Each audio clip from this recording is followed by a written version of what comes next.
Halo, assalamualaikum warahmatullahi wabarakatuh. Kembali lagi bersama saya Bang Mimin di channel Musik Official 1002. Dan jangan lupa subscribe juga channel baru Bang Mimin, yaitu Bang Mimin Channel. Linknya ada di deskripsi ya. Kali ini Mimin akan membawakan novel walaupun sedikit, lama-lama menjadi bukit, ya kan. Novelnya The Story of Ye Chen, yakni cuma 3 bab.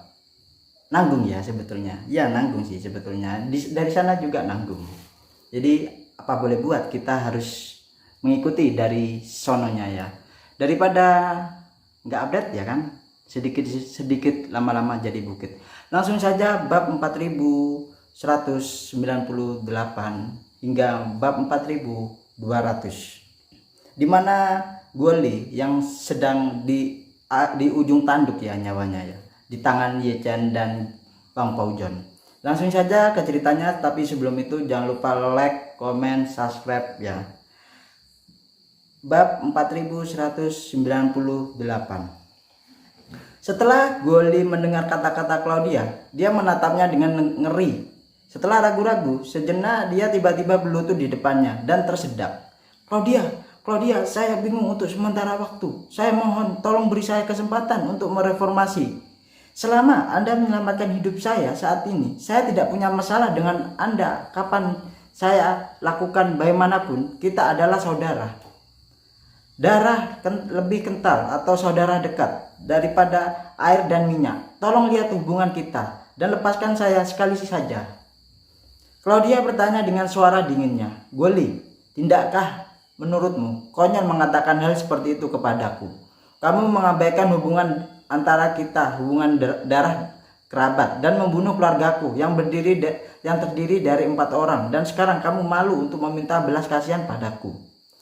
Beberapa bulan terakhir aku telah membunuhmu berkali-kali dalam mimpiku setiap malam, berharap satu hari aku akan mendapatkan keinginanku di dunia nyata. Dan sekarang aku akhirnya memiliki kesempatan itu. Aku lebih baik mati bersamamu daripada meninggalkanmu di kamar manapun. Mendengar ini, Guoli tahu dalam hatinya bahwa dia pasti akan mati hari ini dan nyawanya di ujung tanduk. Jadi dia segera membuang wajah memohon dan mentertawakan dirinya sendiri dan menjadi gila. Aku tidak memikirkannya.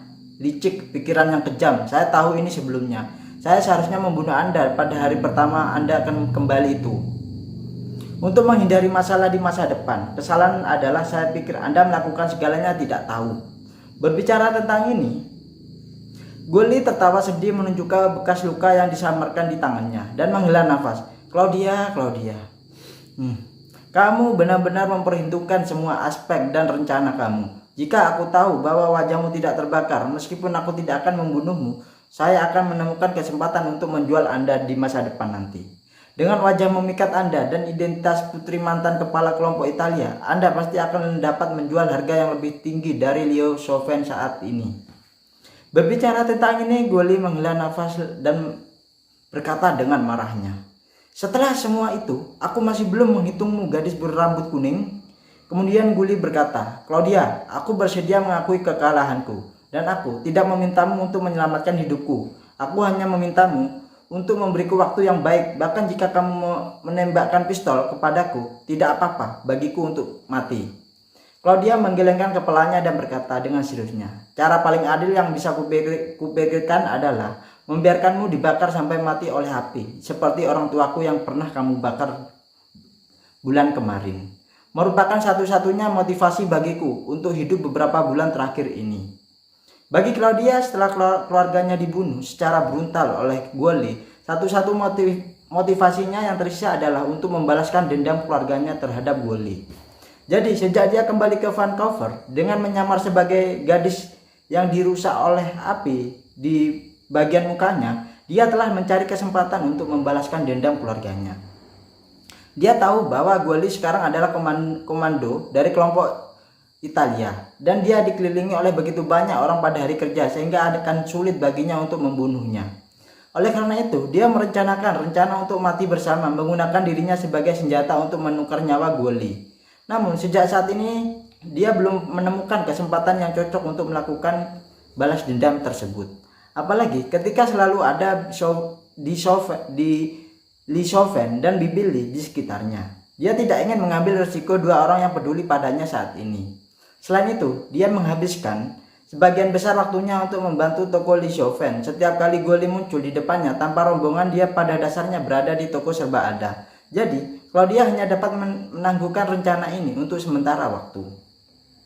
Kemudian di pintu rumah Bibi Li, dia menemukan tanda yang ditinggalkan oleh kelompok Italia itu dan tahu bahwa Guoli telah mengarahkan pandangannya pada Li Xiaofen saat itu. Jadi, dia berpikir biarkan Ye Chen lah yang belum pernah bertemu sebelumnya datang ke Vancouver untuk membawa Li Xiaofen pergi. Dalam hal ini Li Xiaofen aman dan dia dapat mengimplementasikan rencana binasanya bersama Guoli, tidak jadi khawatir. Pada saat itu dia tidak pernah berharap bahwa Li Xiaofen saudara laki-lakinya dapat membalaskan dendamnya, karena dia tahu betul bahwa kelompok Italia memiliki Guoli adalah ular lokal di Vancouver. Orang asing mampu bersaing. Namun dia tidak pernah berpikir bahwa saudara laki-laki Li Xiaofen, yaitu Ye Chen, yang disebut Li Xiaofen setiap hari akan memiliki kekuatan yang begitulah sangatlah kuat. Puluhan ribu istana Wanlong sebenarnya setia hanya padanya. Jika bukan karena Ye Chen, dia mungkin tidak akan menemukan kesempatan untuk membalaskan dendam terhadap Guoli. Guoli sudah putus asa saat ini. Dia tidak pernah berpikir bahwa Claudia yang terlihatlah lemah di permukaan bertekad untuk membakar dirinya sendiri sampailah mati. Memikirkan rasa sakit yang tak ada habisnya, dia hanya bisa memohon dengan suara serak-seraknya. Claudia, aku mohon, 4 anggota keluargamu, tapi aku tidak pernah membiarkan mereka menderita, orang tuamu dan kedua adik laki-lakimu. Aku berjalan dalam tidurmu. Bahkan jika kamu mau untuk membunuhku, kamu harus memberiku kemanusiaan atau memberiku minum. Claudia menggelengkan kepalanya dan berkata dengan seriusnya, kemanusiaan adalah untuk manusia dan binatang tidaklah pantas berbicara tentang kemanusiaan seperti kamu. Pada saat ini Ye Chen lebih menghargai Claudia, seorang gadis berusia 18 tahunan. Dengan prinsip untuk tidak secara aktif menyakiti orang lain, menjadi kejam jelas merupakan keuntungan bagi Claudia. Banyak orang tidak cukup kejam untuk memberi orang jahat kesempatan. Claudia yang berusia 18 tahun setidaknya berhasil meninggalkan ruang bagi musuh. Jadi dia membuka mulutnya dan berkata kepada Wang Paojon, Paojon, turunkan binatang itu dan ikat yang lainnya dan bawa mereka semua ke gudang, sehingga mereka akan melihat Guoli berubah menjadi abu dengan mata kepala mereka sendiri. Wang Paojon segera berkata dengan hormat, siap Tuan, saya akan melaksanakan tugas dari Anda, dan bawahan saya akan mengatur untuk Anda semua. Setelah itu dia langsung menginstruksikan para prajurit Istana Wanlong untuk menggunakan ikatan nilon yang sangatlah kuat untuk mengikat tangan semua anggota kelompok dari Italia dari belakang dan membiarkan mereka berbaris di gudang. Gudang pengangkut curah seperti lubang dalam yang terbuat dari baja, tidak hanya sedalam hampir 10 lantai, tetapi juga sangatlah besar di ruangan interior. Selain itu seluruh kapal benar-benarlah kosong, sehingga keseluruhan di sini sangatlah luas. 2 atau 300 anggota kelompok Italia dikawal ke sini dan seperti diminta berjongkok dalam barisan di tepi gudang satu persatu. Para prajurit Istana Wanlong dengan senjata peluru tajam berdiri di kedua sisi kelompok orang ini dan mata moncong senjata selalu terkunci pada mereka. Segera, 2 bawahan Wang Paojon membawa Guoli masuk. Mengikuti di belakangnya ada 2 tentara dari Istana Wanlong juga, dan mereka berdua membawa rantai besi setebal mangkuk dan beratnya setidaknya 7 atau 800 kg. Rantai besi tebal ini merupakan bagian dari rantai jangkar yang digantikan oleh kapal barang tebal yang berat.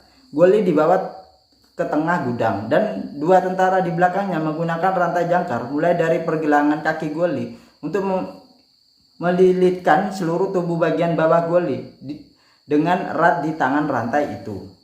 Dikelilingi oleh rantai besi seberat 7 atau 800 kg, Guoli tidak bisa bergerak sama sekali.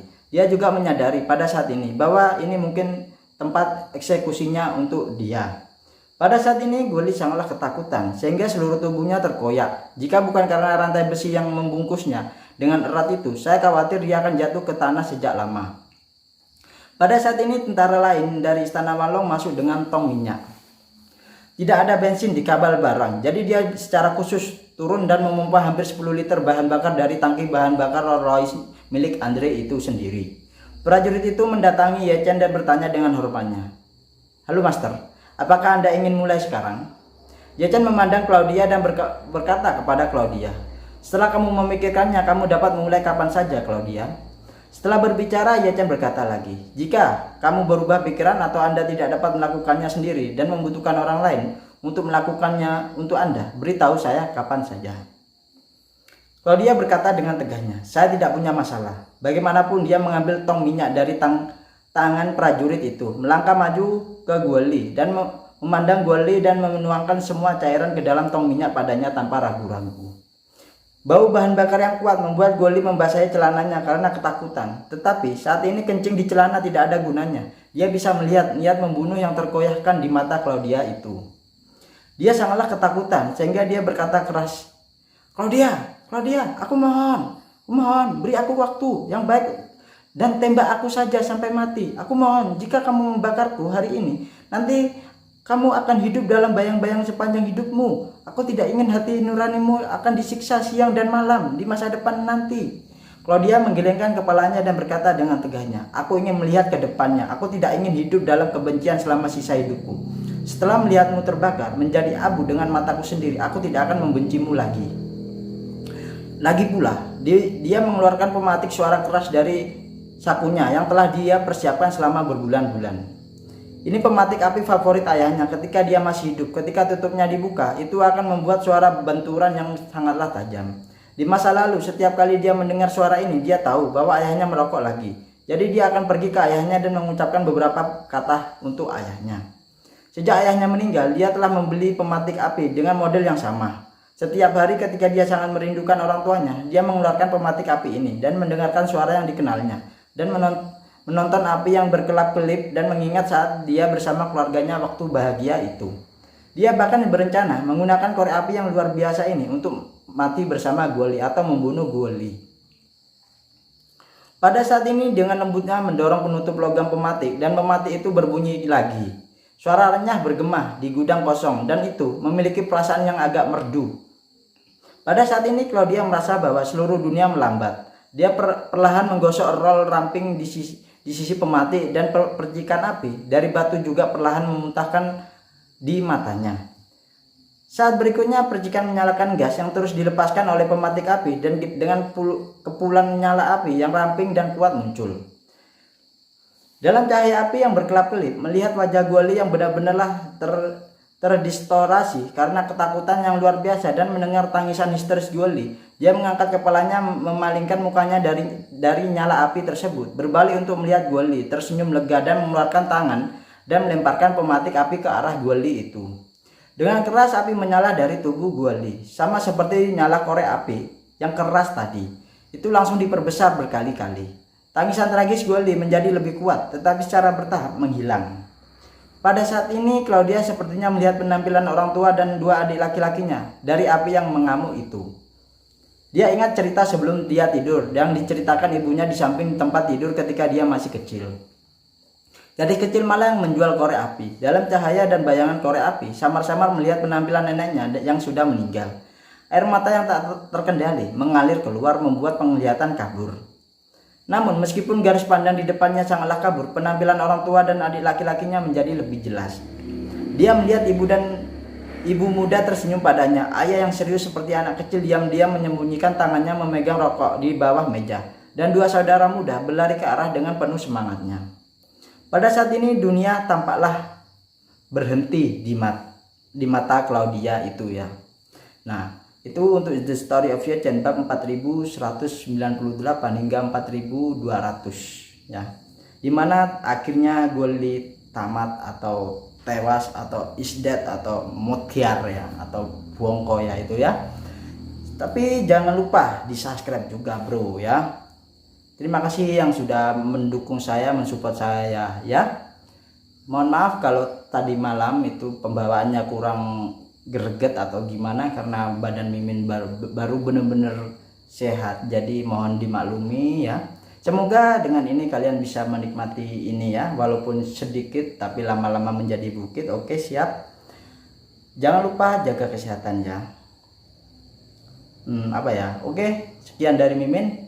Itu saja. Wassalamualaikum warahmatullahi wabarakatuh. Jangan lupa subscribe channel Mimin dan channel kedua Mimin, Bang Mimin Channel, linknya ada di deskripsi. Oke. Salam, selamat malam, selamat siang, selamat sore, selamat beraktivitas. Sampai jumpa. Bye bye.